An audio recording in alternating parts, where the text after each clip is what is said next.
often. Okay, number 3, pH. pH, the acidity and basicity.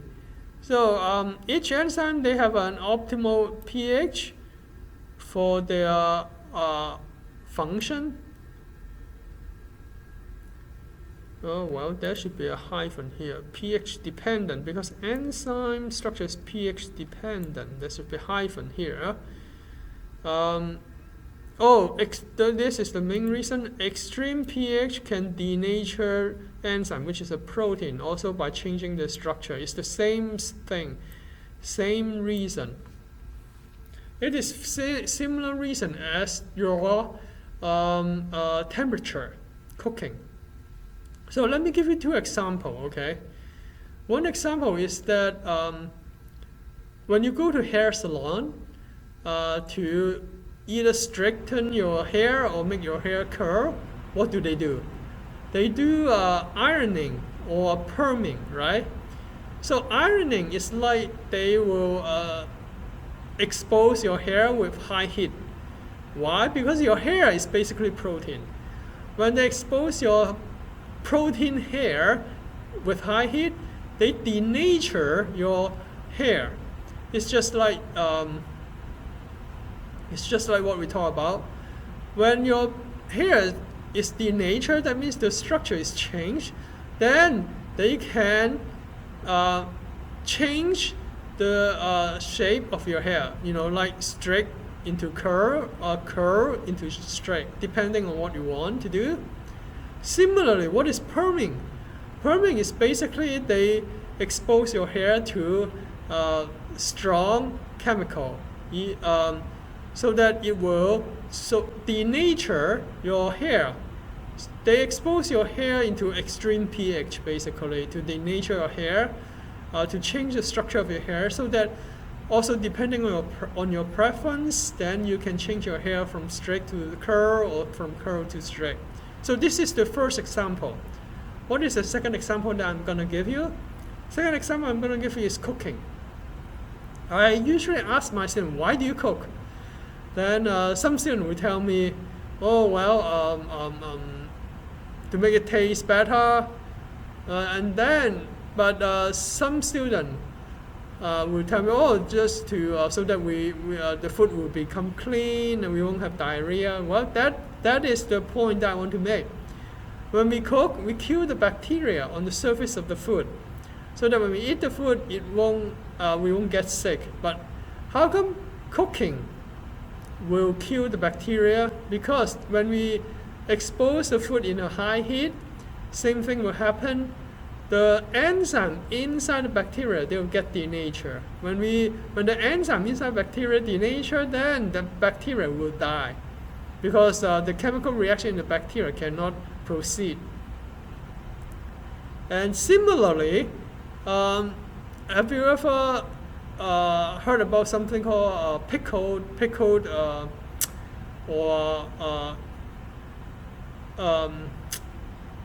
so when we pickle something into jar, let's say some fish, some Scandinavian, if you go to a Whole Food supermarket, you can get some Scandinavian food. They will so-called pickle some fishes into a glass jar filled with vinegar, and it can store for a long time.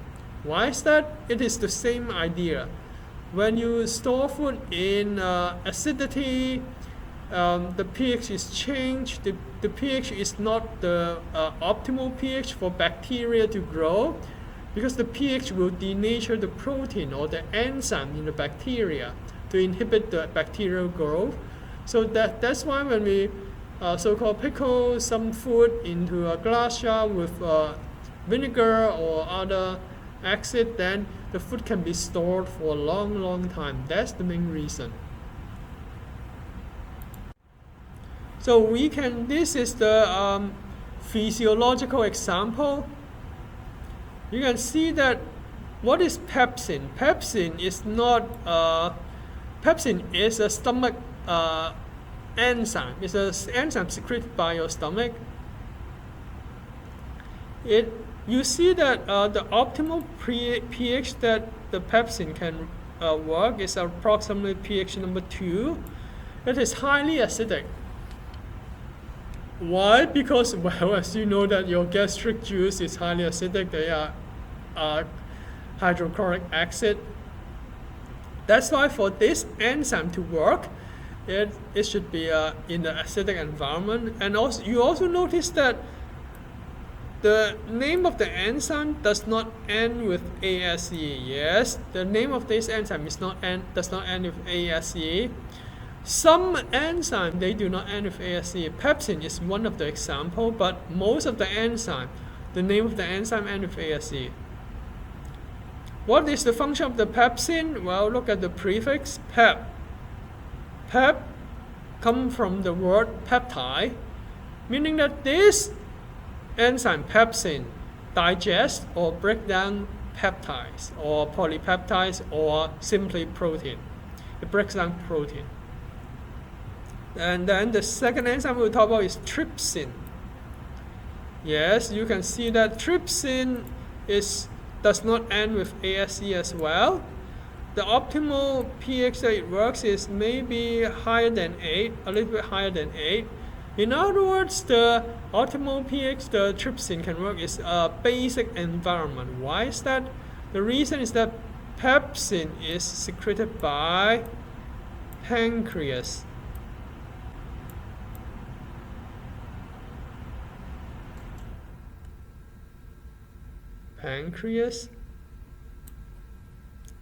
And then pancreas. What else does pancreas secrete? Pancreas also secrete bicarbonate ion.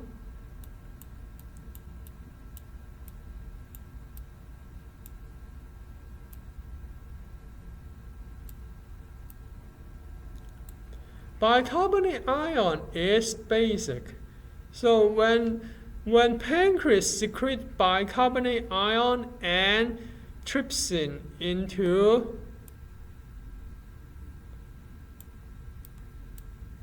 small intestine,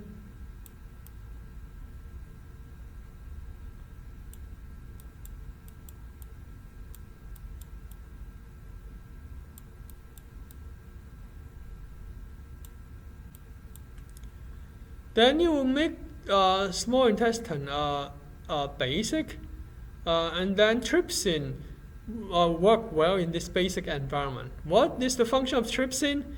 It also breaks down protein and polypeptide. It digests protein or polypeptides. Okay, the next factor we'll talk about is enzyme activation. So enzyme activation, for example, let's take a look at the picture first. We have an enzyme called kinase. What is the function of kinase? This is something that I want you to memorize. The function of kinase is we call it phosphorylation. What is phosphorylation? Let me spell this for you. Phosphorylation.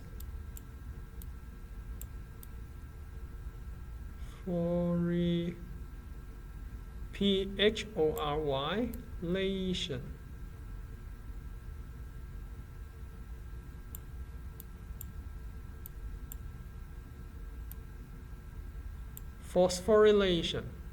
So meaning that kinase is an enzyme that will put phosphate groups on a molecule. When it puts a phosphate group on a molecule, it forms a covalent bond. So it is a covalent bond here. This is a covalent bond. This is also a covalent bond. So when we put a phosphate group onto a molecule, it can activate this molecule. But in here, let's just put it this way. You will activate a protein or enzyme. It will make your life easier. But this is not the complete true situation. Anyway, Cell regulation by regulating which enzyme are active. Gene produces enzyme can be turned on and off. Yes. Turn on and off. The enzyme can be turned on and off by this type of phosphorylation to activate protein. Yes. So phosphorylation is basically turn on and off of a molecule. In the picture that we see in here, an inactive protein, or you call it inactive enzyme, is being turned on by kinase. After the kinase put a phosphate group to form a covalent bond with the phosphate group, then this protein enzyme is now activated. But as it says here, it can be turned off. For some enzyme, if you put a phosphate group on it, it can turn it off. So it really depends on enzyme to enzyme, the individual differences.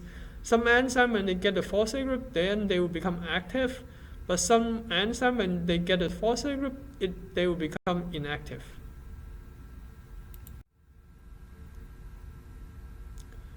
So we'll give you the hormone glucagon.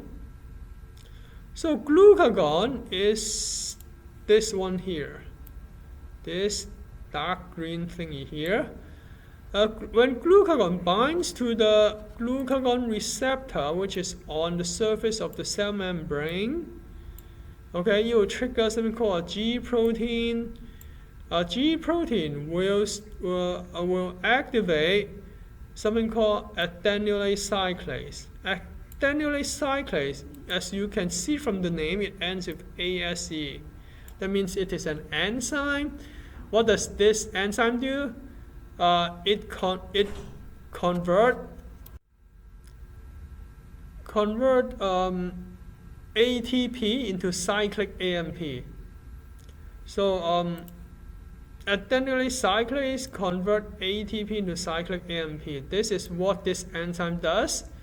So the G protein will activate adenylate cyclase, and the enzyme adenylate cyclase will convert ATP into a cyclic AMP. And what does cyclic AMP do? Cyclic AMP activate something called pKa. pKa stands for protein kinase A. And then activated protein kinase A can phosphorylate many substrates. That means they can turn on or turn off many enzymes. The next factor we want to talk about is enzyme inhibition.